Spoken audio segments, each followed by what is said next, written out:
नमस्कार दोस्तों। इस वीडियो में मित्रों अपने राजनीति विज्ञान से संबंधित प्रश्न लेंगे और सारे के सारे जो प्रश्न हैं वो मौलिक अधिकारों से संबंधित हैं। बहुत ही अच्छा वीडियो है, पूरे वीडियो के साथ आप बने रहें। आपको मौलिक अधिकारों से संबंधित किसी प्रकार की कोई समस्या नहीं होगी। अक्सर परीक्षाओं में प्रश्न एक या दो यहाँ से पूछ लिए जाते हैं। तो देखिए, सबसे पहले तो मैं आपको बता दूं कि मौलिक अधिकार जो हैं वो भारतीय संविधान के भाग 3 में है। कितने नंबर भाग में है? 3 में। और अनुच्छेद 12 से लेकर के 35 तक इनका क्या किया गया है? उल्लेख किया गया। ठीक है। मौलिक अधिकारों, कई बार पूछा जाता है कि संविधान के किस भाग में मौलिक अधिकार है। बड़ा कंफ्यूज रहता है, मौलिक अधिकार, मौलिक कर्तव्य, इस प्रकार से। तो देखिए, मौलिक अधिकार जो हैं वो भाग 3 में है। अनुच्छेद पूछे तो 12 से 35 तक हैं। अगर अगला पूछ ले कि भारतीय संविधान का मेग्ना कार्टा किसे कहा जाता है, तो मौलिक अधिकारों को ही कहा जाता है। ये बात भी काफ़ी महत्वपूर्ण है। ये सिर्फ बेसिक है इसका, ये जो चैप्टर है मौलिक अधिकार का, और बेसिक से बहुत बार प्रश्न उठाए जाते हैं और ये प्रश्न अपने अक्सर हल्के में लेने की वजह से गलत हो जाते हैं। तो 3 बात यहीं पे कंसेप्ट कर लीजिए। भाग संविधान के भाग 3 में है, अनुच्छेद पूछे तो 12 से 35 तक हैं, और भारतीय संविधान का मेग्ना कार्टा मौलिक अधिकारों को ही कहा जाता है। ठीक है। तो अब अपन पढ़ते हैं आज के अपने, देखिए, राजनीति विज्ञान मौलिक अधिकार भाग 3। एक बार फिर बता देता हूँ, अनुच्छेद 12 से 35 और भारतीय संविधान का मेग्ना कार्टा। अगर प्रश्न पूछ ले कि मौलिक अधिकारों की सबसे पहले मांग किसने की थी, तो ध्यान रखिएगा, मौलिक अधिकारों की सबसे पहले मांग है ना, वो नेहरू रिपोर्ट में की गई थी। सबसे पहले मांग कहाँ से की गई थी? नेहरू रिपोर्ट एक पेश की थी, उसमें मांग की गई थी। ये रिपोर्ट 1928 में प्रकाशित की गई थी।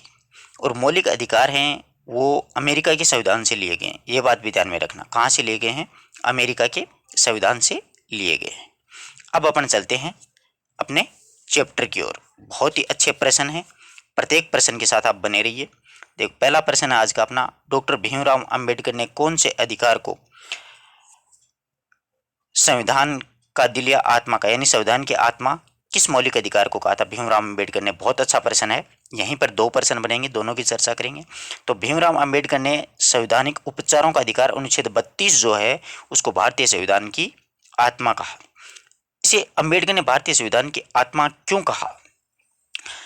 भारतीय संविधान की आत्मा डॉक्टर अंबेडकर ने अनुच्छेद 32 को इसलिए कहा क्योंकि अनुच्छेद 32 के तहत होता है वो भारतीय संविधान में अनुच्छेद 32 जो है वो बहुत महत्वपूर्ण है, क्योंकि इसके अभाव में बाकी सभी अनुच्छेदों वो निष्प्रभावी हो जाते हैं। इस अनुच्छेद 32 के तहत ही सुप्रीम कोर्ट के अनुच्छेद 266 तथा हाई कोर्ट के द्वारा 5 प्रकार की रिटें जारी की जाती हैं, जो अनुच्छेद 32 के अनुसार ही ये रिटें दायर होती हैं। इसके कारण डॉक्टर भीमराव अंबेडकर ने इसे भारतीय संविधान की आत्मा कहकर के पुकारा। 5 प्रकार की रिट जो होती हैं उसके कारण डॉक्टर भीमराव अंबेडकर ने अनुच्छेद 32 को भारतीय संविधान की आत्मा कहकर के पुकारा। सुप्रीम कोर्ट अनुच्छेद 266 के तहत तथा हाई कोर्ट में 5 तरह की रिटें जारी की जा सकती हैं। ये 5 प्रकार की रिटें मित्रों ये होती हैं कि एक तो होता है बंदी प्रत्यक्षीकरण, एक बंदी प्रत्यक्षीकरण, दूसरी होती है परमादेश, तीसरी होती है प्रतिषेध, चौथी होती है उत्प्रेक्षण और पांचवी होती है अधिकार परीक्षा। ये 5 प्रकार की रिटें जारी की जाती हैं। इस रिटों के आधार पर ही डॉक्टर भीमराव अंबेडकर ने अनुच्छेद 32 को संविधान की क्या कहा? आत्मा कहा। आशा करता हूं कि आपको अनुच्छेद 32 से संबंधित सारी जानकारियां मिल गई होंगी।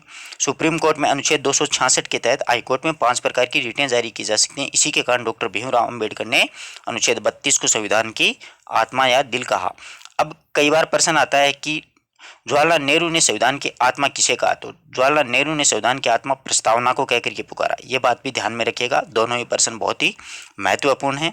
अगला किसी भी तरीके से प्रश्न पूछ सकता है, तो दोनों की बात अच्छे से कंसेप्ट क्लियर होगी। अनुच्छेद 29-30 में मूल अधिकार वर्णित है। अनुच्छेद 29 और 30 में कौन कौन से मूल अधिकार उल्लेखित हैं? तो देखिए मित्रों, अनुच्छेद 29 और 30 में संस्कृति और शिक्षा संबंधित अधिकार है, परंतु ये संस्कृति और शिक्षा किस संस्कृति है?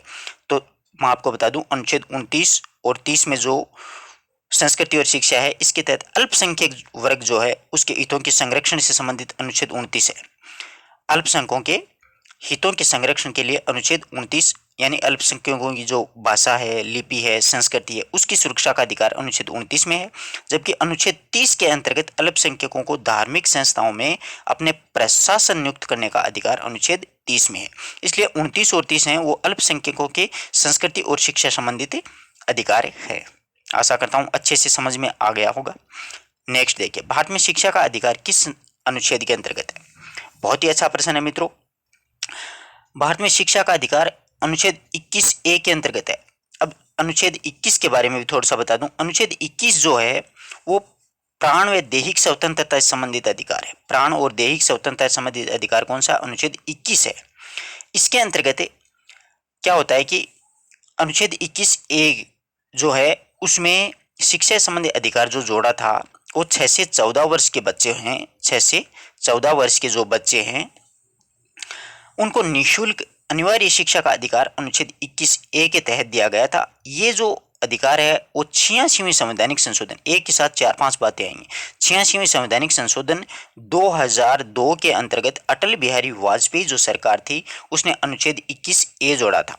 मूल अनुच्छेद 21 ही है। 21 में तो क्या होगा? प्राण और दैहिक स्वतंत्रता। जबकि अनुच्छेद 21A के तहत 86वें संवैधानिक संशोधन 2002 में अटल बिहारी सरकार ने अनुच्छेद 21A जोड़ा था। इसमें 6 से 14 वर्ष के बच्चों के लिए अनिवार्य और निःशुल्क शिक्षा का प्रावधान किया गया। आगे देखिए, अंतःकरण की स्वतंत्रता का उल्लेख किस अनुच्छेद में? अनुच्छेद 25 में है। अनुच्छेद 25 में अंतःकरण की स्वतंत्रता का उल्लेख किया गया है। इसमें देखिए अंतःकरण के विचारों में निःशुल्क न्याय और धार्मिक स्वतंत्रता का भी उल्लेख दिया गया है। निःशुल्क न्याय और धार्मिक स्वतंत्रता का उल्लेख भी अनुच्छेद 25 में दिया गया है, जिसमें अंतःकरण की स्वतंत्रता का उल्लेख किया गया है। अब देखो, अंतःकरण की स्वतंत्रता शब्द का उल्लेख मूल संविधान में शब्द शामिल नहीं है। मूल संविधान में शामिल नहीं था, बाद में इसको जोड़ा गया था अंतःकरण को। मूल संविधान है उसमें अनुच्छेद 25 में क्या है कि निःशुल्क न्याय और धार्मिक स्वतंत्रता ही जोड़ी गई थी। व्यक्ति को एक ही अपराध के लिए 2 बार दंडित नहीं किया जा सकता, इस मूल अधिकार का प्रावधान किस अनुच्छेद में है? बहुत अच्छा प्रश्न है मित्रों। तो देखिए इसकी अपन चर्चा करते हैं। एक ही अपराध के लिए एक व्यक्ति को 2 बार दंडित नहीं किया जा सकता, यह संविधान के किस अनुच्छेद में प्रावधान है? तो अनुच्छेद 20(2) में है। तो देखिए अनुच्छेद 20 है वो आपराधिक मामलों की सुरक्षा के लिए ही है। अनुच्छेद 20 जो है वो आपराधिक मामलों की सुरक्षा के लिए है। लेकिन इसमें क्या लिखा है कि किसी भी व्यक्ति को तब तक दंडित नहीं किया जा सकता, कोई भी व्यक्ति हो जिसने अपराध कर दिया हो उसे तब तक दंडित नहीं किया जा सकता जब तक उसका अपराध है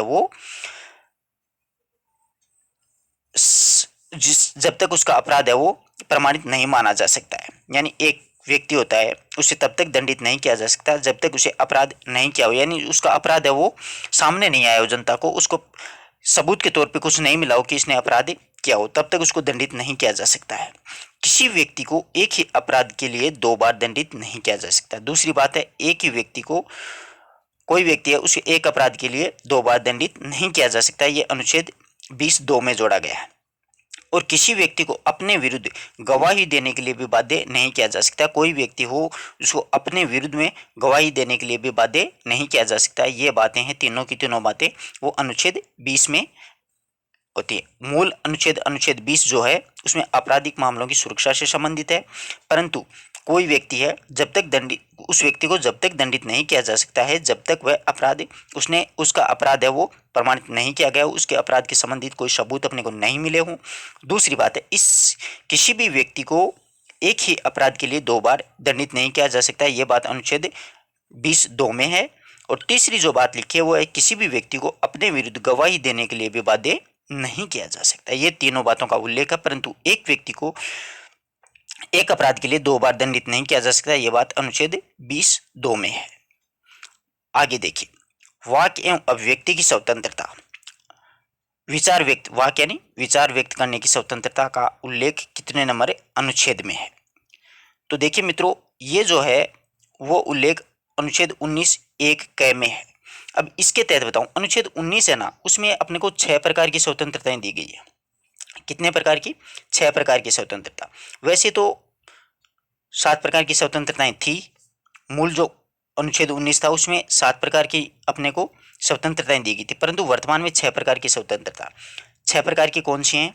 वो ये हैं कि विचार एवं अभिव्यक्ति की स्वतंत्रता, अपने वाक अभिव्यक्ति की स्वतंत्रता पढ़ ली एक। दूसरी है बिना शस्त्र के ही आंदोलन की स्वतंत्रता है दूसरी। तीसरी जो है सीमित या मीटिंग बुलाने की स्वतंत्रता भी है। चौथी संगठन बनाने की स्वतंत्रता भी है। पांचवी भारत में कहीं पर भी निवास करने की स्वतंत्रता है। और छठी है कहीं पर भी भारत में अपने रोजगार करने की अपने को स्वतंत्रता है। मूल संविधान में 7 प्रकार की स्वतंत्रता, एक संपत्ति का अधिकार और था अपन को, परंतु ये अधिकार है वो 44वें संवैधानिक संशोधन के दौरान हटा दिया गया है। इसको मूल अधिकार नहीं माना गया है। ठीक है, तो 6 प्रकार की स्वतंत्रताएं हैं। वाक एवं अभिव्यक्ति की स्वतंत्रता अनुच्छेद 19(1) में है। छहों की छहों अपन ने पढ़ ली हैं। एक है अभिव्यक्ति की स्वतंत्रता यानी विचार व्यक्त करने की स्वतंत्रता, बिना शस्त्र के आंदोलन करने की स्वतंत्रता, समिति मीटिंग बुलाने की स्वतंत्रता, संगठन बनाने की स्वतंत्रता, भारत पर कहीं पर भी निवास करने की स्वतंत्रता और रोजगार करने की स्वतंत्रता। ये 6 स्वतंत्रताएं हैं। आगे देखिए, संवैधानिक उपचारों का अधिकार अनुच्छेद 32 उसके संरक्षण के लिए रीट जारी कौन करता है? रीट जारी कौन करता है अपन ने पीछे अच्छे से चर्चा की है, फिर भी मैं आपको बता दूं। देखो, संवैधानिक उपचारों का अधिकार डॉक्टर भीमराव अंबेडकर ने अनुच्छेद 32 को संविधान की आत्मा कहा। इसके संरक्षण के लिए रीट जो है वो कौन करता है? सर्वोच्च न्यायालय व उच्च न्यायालय दोनों जारी कर सकते हैं। सर्वोच्च न्यायालय अनुच्छेद 266 के तहत कर सकता है, और हाईकोर्ट होता है जो उच्च न्यायालय होता है वो 5 प्रकार की रीटें जारी कर सकता है। बंदी प्रत्यक्षीकरण है, परमादेश है, प्रतिषेध है, उत्प्रेक्षण है और अधिकार पर्चा है। ये आप नोट कर लीजिए, पांचों रीटें बहुत ही कम पुस्तकों में आपको पढ़ने को मिलेंगी। अब देखो, नीचे भी यही प्रश्न आ गया है, संवैधानिक उपचारों के अधिकार के तहत कितने प्रकार की रीट जारी की जाती हैं? तो 5 प्रकार की रीटें हैं। बंदी प्रत्यक्षीकरण, परमादेश, प्रतिषेध, उत्प्रेक्षण और अधिकार पर्चा। इस प्रकार से ये 5 प्रकार की रीटें हैं। अवैधानिक रूप से निरुद्ध किए जाने पर न्यायालय के द्वारा कौन सा आलेख रिट जारी करता है? तो ये बंदी प्रत्यक्षीकरण होता है, वो रिट जारी करता है। अब बंदी प्रत्यक्षीकरण होता क्या है, आपको इसके बारे में थोड़ा सा मैं बता दूं। देखो, बंदी प्रत्यक्षीकरण उसे कहा जाता है, इसके तहत बंदी बनाए गए कोई भी व्यक्ति होता है, कोई अपराध किया हुआ व्यक्ति होता है जिसको पुलिस बंदी बना लेती है, उसको 24 घंटे के अंतर्गत न्यायालय में उपस्थित किया जाना अनिवार्य होता है। ये रिट होती है, ये सरकारी और निजी दोनों प्रकार की संस्थाओं के विरुद्ध जारी की जा सकती है। व्यक्ति की स्वतंत्रता से संबंधित रिट होती है बंदी प्रत्यक्षीकरण। इसलिए अच्छे से ध्यान रखें, कोई भी व्यक्ति हो जिसको बंदी बनाया गया हो उसको 24 घंटे के भीतर भीतर न्यायालय में उपस्थित करना बहुत ही जरूरी होता है। और ये सरकारी और निजी दोनों प्रकार की संस्थाओं के विरुद्ध जारी की जा सकती है, क्योंकि ये व्यक्ति की स्वतंत्रता से संबंधित होती है। आगे देखो, संविधान के किस अनुच्छेद के द्वारा नागरिकों मूल अधिकार को स्थगित किया जा सकता है? अनुच्छेद 359। बहुत अच्छा प्रश्न है। संविधान के किस अनुच्छेद के द्वारा नागरिकों के मूल अधिकारों को स्थगित किया जाता है? तो मित्रों, अनुच्छेद 359 के द्वारा। राष्ट्रीय आपातकाल के दौरान अनुच्छेद 20 और 21 होते हैं वो निलंबित नहीं होते हैं, क्योंकि 20 जो होता है वो आपराधिक मामलों से संबंधित होता है और 21 होता है वो प्राणदेह स्वतंत्रता से संबंधित होता है। ये 44वें संवैधानिक संशोधन 1978 के दौरान इन दो अनुच्छेदों को निलंबित नहीं किया जा सकता है, और सारे जो अधिकार होते हैं वो निलंबित हो जाते हैं, बल्कि ये 2 अनुच्छेद होते हैं वो निलंबित नहीं होते हैं। ये बात है वो अनुच्छेद 44वें संवैधानिक संशोधन 1978 में जोड़ी गई थी। आशा करता हूं कि 10 के 10 प्रश्न आपको मूल अधिकार से संबंधित सारी बातें पढ़ ली हैं। किसी प्रकार की कोई आपको अगर डाउट हो, आपको ऐसा लगे कि हमको ये प्रश्न में डाउट है, तो आप कमेंट बॉक्स में लिख करके पूछ सकते हैं। मिलते हैं एक नई वीडियो नए टॉपिक के साथ, तब तक के लिए नमस्कार दोस्तों। मूल अधिकारों से संबंधित सारी जानकारी अपन ने पढ़ ली है। इससे बाहर किसी भी प्रकार का कि एग्जाम हो, कोई भी प्रश्न बाहर नहीं जाएगा।